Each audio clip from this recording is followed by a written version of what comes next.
So, hi guys, I think this is gonna be my first actual YouTube video on my channel. Not a proper one, but whatevs. So, in this video, I'll be focusing on gel electrophoresis. This is like a concept that has fascinated me for quite a bit of time now. I've always wanted to do an experiment on gel electrophoresis, but I haven't been able to. I've procrastinated quite a bit there. I haven't been able to stop thinking about this topic since last night. So I was like, I just kind of need to get this done so that I can move on. I can stop thinking about it. Finally, have some peace of mind. All right. So it is basically a means to separate or purify substances. So you can identify serum proteins. You can do it for hemoglobin. So in a clinical scenario, HB electrophoresis is done to identify cases of thalassemia, sickle cell anemias, etc. Apart from the apart from the usually done peripheral smears, of course. So today I'll most probably be using a dye, a stain or whatever, but because I don't have access to any clinical samples as of now, and then I'll try and tweak the experiment with so that it can be suitable for a clinical sample as I go. So this is just going to be a trial run, and it's going to be a very basic model. So I'm not going to be focusing too much on the specifics. So I actually need to be using agarose gel. Agarose is basically a very pure form or a purified form of agar-agar. It's like a jelly-like substance that you get from red algae, so Gelidium and Gracilaria species. So basically, it kind of creates a gel into which you can put your sample, into which you can pierce wells, put your sample, and then you can start the electrophoresis so that the components get separated in the gel. And since this is a trial run, I'm only going to be using a small quantity of the dye as well as a very small quantity of the gel. I'm not going to be using a huge length of gel.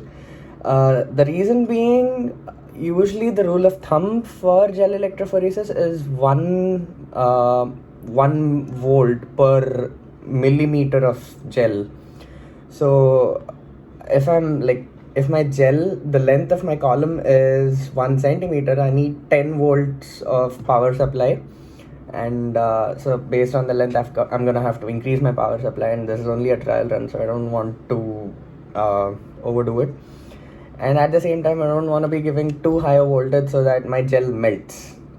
But too low voltage, and again, the substance is not gonna get separated properly, but it's gonna diffuse, and the bands are gonna get broadened. So I'll be keeping that into mind. And the electrodes, classically people use lead electrodes, or some people use stainless steel. I'm gonna be trying to work with aluminum foil, and let's see how that goes. So alright, I'll start with preparing my buffer solution. So I'll be making an alkaline buffer this time. So I have here approximately 2 grams of sodium bicarb or baking soda. So, and to that I'll be adding in 200 mils of water. Normally I'd use a glass beaker and a glass rod for stirring, glass beaker for everything else, but this is just a trial run, so let's see. Okay, make sure it's one homogeneous solution. So 200 mils of my buffer solution, I'm adding in approximately 1/4 teaspoon of agar-agar. I'll just give that a quick mix before I pop it in the microwave. So the thing with any gelling agent is that it needs to be heated to a specific temperature. Okay, and then you have cold setting agents and room temperature setting gelling agents. So gelatin is a cold setting agent, so it needs a cold temperature to set, whereas you have agar-agar on the other hand, so it sets even at room temperature. So that's what we'll be using today. I popped it in the microwave for 2 minutes. There's still quite a bit of time left. So the time's up. So this is my gel mix. It's quite hot. And now I'm gonna pour it into the casting container. And I'm gonna let that set into a solid gel, right? So here it goes.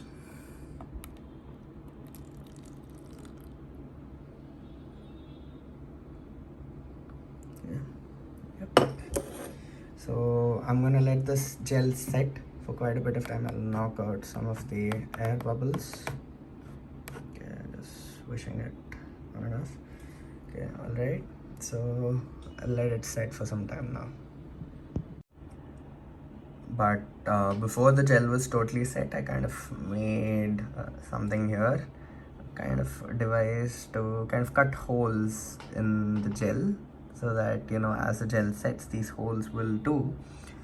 And then you can see here, I've not put the whole depth of the stick into the gel. I don't want a full depth well, I only want it partially deep, so I think that should suffice. Alright, I think my gel has set quite a bit. It's been an hour and a half, so I'm just gonna see. Basically, I'm not supposed to touch it, but yeah, it is hard, so it is solidified. I'm gonna remove the object here, which I used to cast my wells. So the well seems to be a bit uneven, but then again, I can work with that. The depth is acceptable, I guess. Okay, so it's almost uniform, so I can work with that. All right. What I'll do is I'll fill up one well with food dye or something. And the second well, I will fill up with my own capillary blood. I'll prick my finger and collect a bit of blood. And I'll fill that in the second well, and I'll see if the hemoglobin strands separate. So if I were to do this a separate way or in a better way, what I'd do is I'd actually take some, you know, proper venous blood sample or something, centrifuge it so that I can get the actual blood cell component part, add a hypotonic agent or some other lysing agent to basically lyse the hell out of my RBCs so that the hemoglobin is released out. And then I'd probably use that and then separate it using gel electrophoresis. But this again, I reiterate, it is a trial. So let's see how that goes. I'm just gonna be using my own capillary blood. I'm gonna prick my finger, just the way we did in our first year physiology practicals. And I'm gonna fill my blood up in one well. And I'm gonna fill some food dye in the other one. We'll see how that goes. So here I have some orange red food dye, so the powdered food coloring from many years ago actually. I don't know why it was still lying in my cupboard. So I've kind of mixed it up with some water. Probably I should have used some lipid soluble food dye, oil based food dye or something. But then again, this is all I have, so I'm gonna work with that. Let's see how well this works. And yeah, now it's time for a skin prick.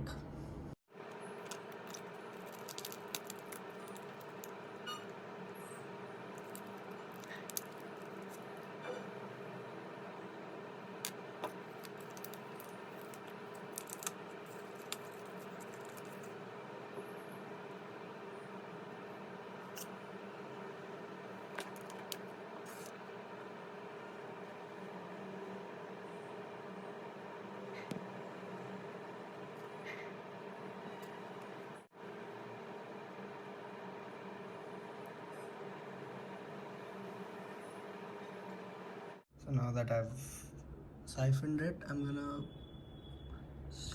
carefully just place my blood into the well. Okay, that's done.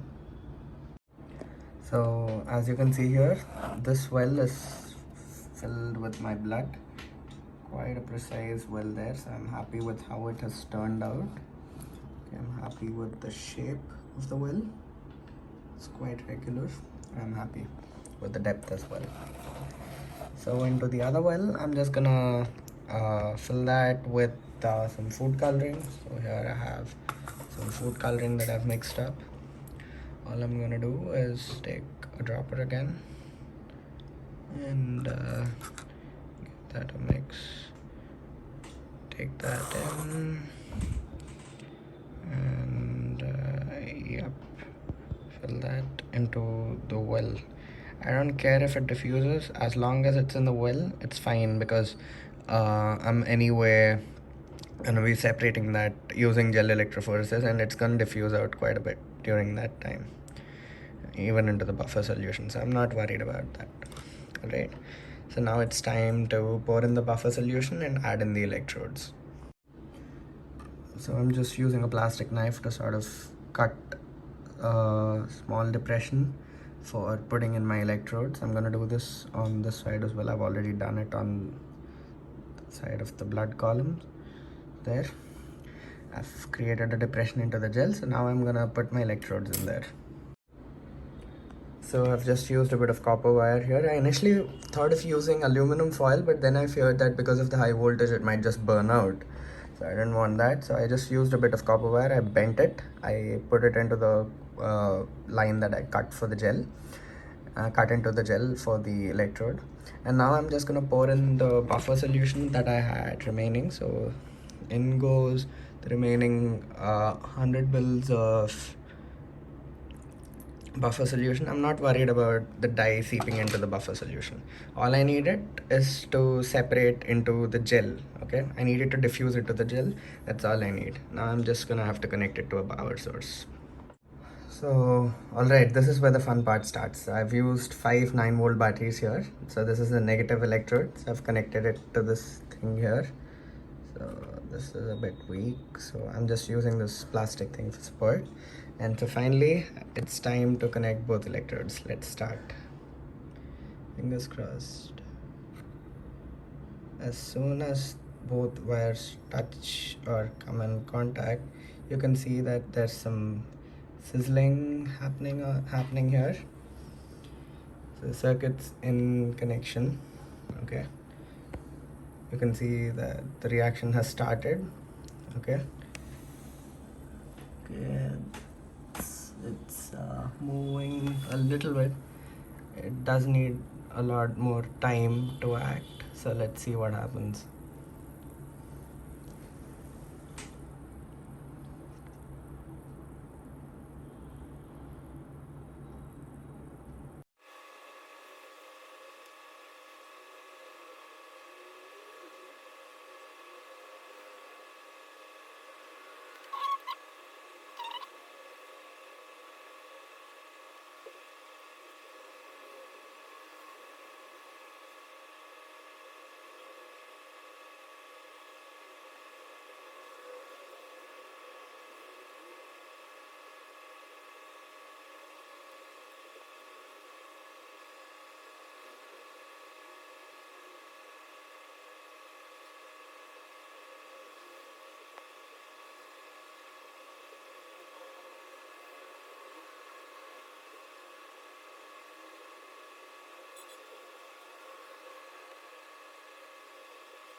So I've moved both the electrodes a lot nearer so that the distance is minimized and the voltage would be sufficient. Otherwise I thought it would take a lot of time.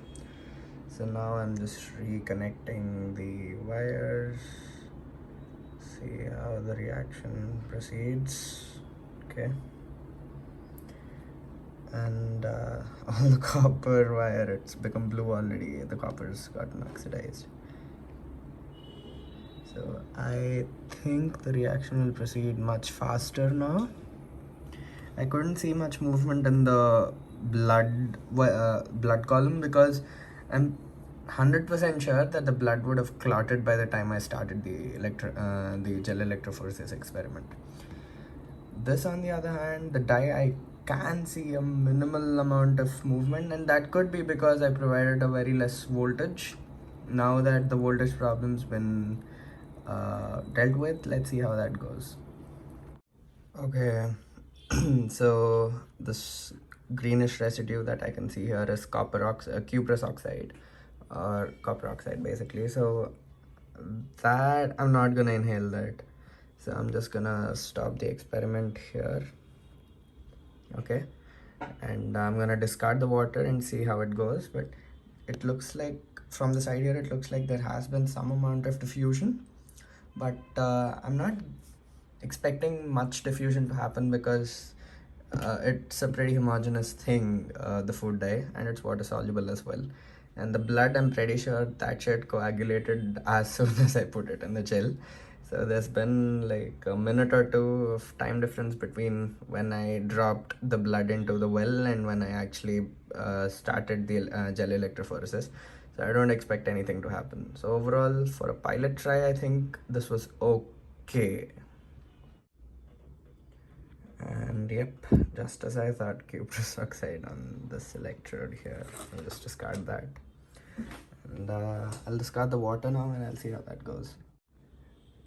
So I've removed quite a bit of the water, the buffer solution if you will. So as you can see here, the food dye, it has moved a little bit, not much, but a little bit, because, and that could be because, you know, I provided very minimal voltage. I should have placed the electrode here instead of all the way here. That could have been insufficient voltage. And the second thing being that yeah, because of the minimal voltage and the very little time I gave that minimum voltage to actually perform the electrophoresis, the gel has diffused. I can see a broad band here and I can't see much traveling towards the other electrode. It kind of diffused in more than one single direction. Although I can see the traveling of the gel here, it kind of diffused because of the minimal voltage. So from next time, I should provide a better voltage gradient. And the blood column here, it I'm definite that it had clotted by the time I actually started the experiment or the electrophoresis. So yeah, next time on, I think I should probably be using anticoagulated blood. Yeah. I think the forward movement of the gel is better visible here. I can see a dark orange band here, whereas yellow seems to be diffusing further towards the positive electrode. So yeah, this could work, and I just need to take a bit more precautionary steps next time.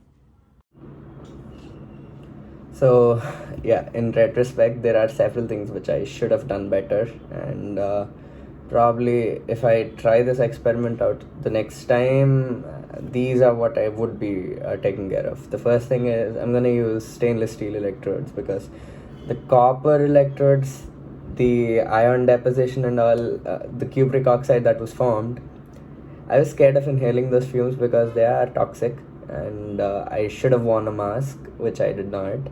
So I had to abruptly stop the experiment at 10 to 15 minutes of electrophoresis. And second thing would be use stainless steel instead of copper wires for the electrodes. And yeah, use an anticoagulated centrifuged blood sample and put it into the well so that it does not clot inside the well. That will allow me to perform the electrophoresis before it actually clots. And next time on, yes, I would set a proper voltage gradient. And yeah, so these are just a few things that I would probably keep in mind. But other than that, I don't see this experiment as a failure. It certainly was not perfect, but for a first trial, from transitioning from, you know, theory to practice, I think this was an okay attempt. Good. Okay, so I'll see you next time.